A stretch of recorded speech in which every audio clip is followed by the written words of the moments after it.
Right now, we're being joined by two of his co-stars. Please welcome Ving Rhames and Jonathan Rhys Meyers.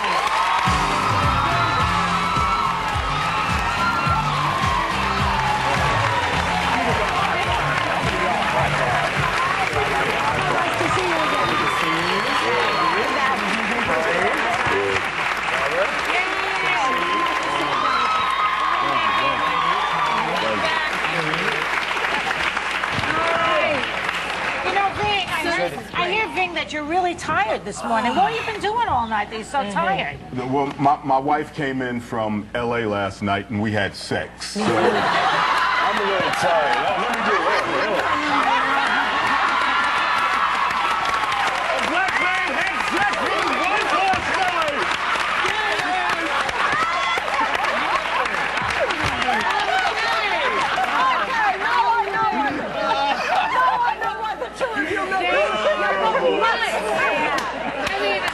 I got the sex maniac and Elvis is in the building all at the same time.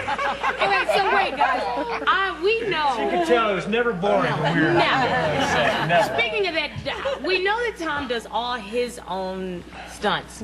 Ving, Jonathan, are you guys nuts enough to do those kinds of crazy things? Ving, did you do this? No, I do none of my own stunts. I believe in employing other black men. Wait a minute, let them fly underneath the car. Wait a second, Ving. Yeah. Did you have a stunt man last night?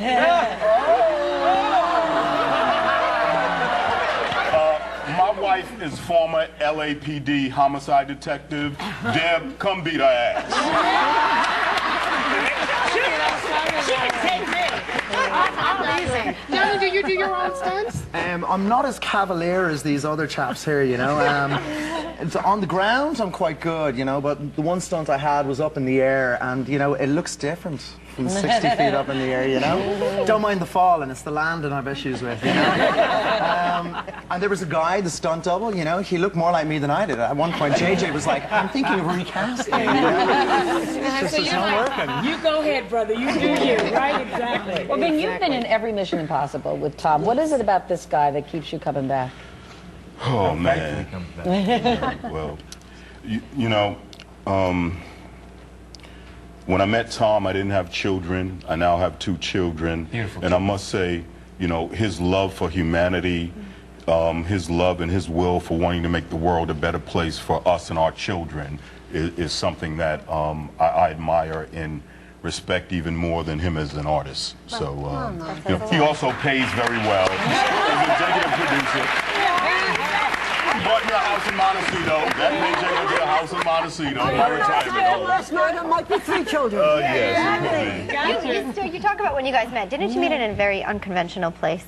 Yeah, I met Tom in the bathroom in New York City at the, well, it was at the, yeah, it was at the premiere of Pulp Fiction. Pulp Fiction? Yeah. It was right before. Right, and so oddly enough, you know, I'm in the bathroom alone, and Tom walks in, and I'm standing there, and I turn, because it's Tom Cruise, and I fought myself. You see what I'm saying? I had to be cool.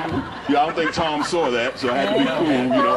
And then we started talking, and, you know, I told him I was in the film, and afterwards he came up and gave me a hug and hired me a little while later. So. Wow. I couldn't wait to work with him. Yeah, well, I can see why. Well, you know, Jonathan, for you, I have to tell you, by the way, that well, you're Elvis, people know you from Elvis, and in Match Point, gee, that movie affected my soul. And when all along saying to people, do you think that the most important thing is luck?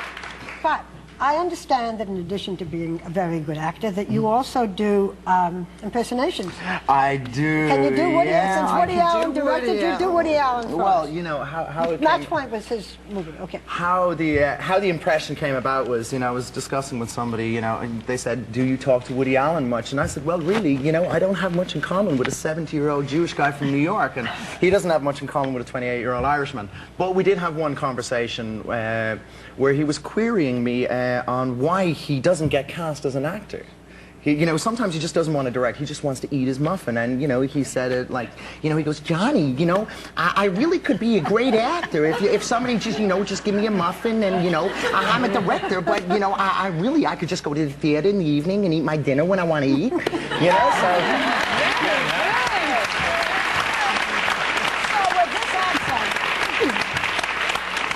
this accent, I hear you also do an American, a nice American, another American. Yeah, you know, at one point I was, you know, when in the movie, you saw the movie? Yes. It's a great movie. Yeah, he's terrific at accents. Yeah, He's great at accents. I think I was meant to do an American accent when I was running into the Vatican, and you know, and it didn't quite work because it just sounded as if I dropped my accent. There wasn't enough to do, you know. Yeah. I thought, you know, because I had this geeky costume on and I've got the glasses on, I could go up to somebody going, "Excuse me, could you tell me when the Vatican is?" You know, I wanted to do something that was really outrageous, but we didn't quite have the time, and I don't think it fitted into the action of the scene. But you did. I did Elvis. You know, Elvis? Elvis Presley, ma'am. That was real easy. I'll never forget it. Okay, we got more from the cast of Mission Impossible. When we come back, we got another time. More from the cast of Mission Impossible 3 when we return. Maybe he'll do time.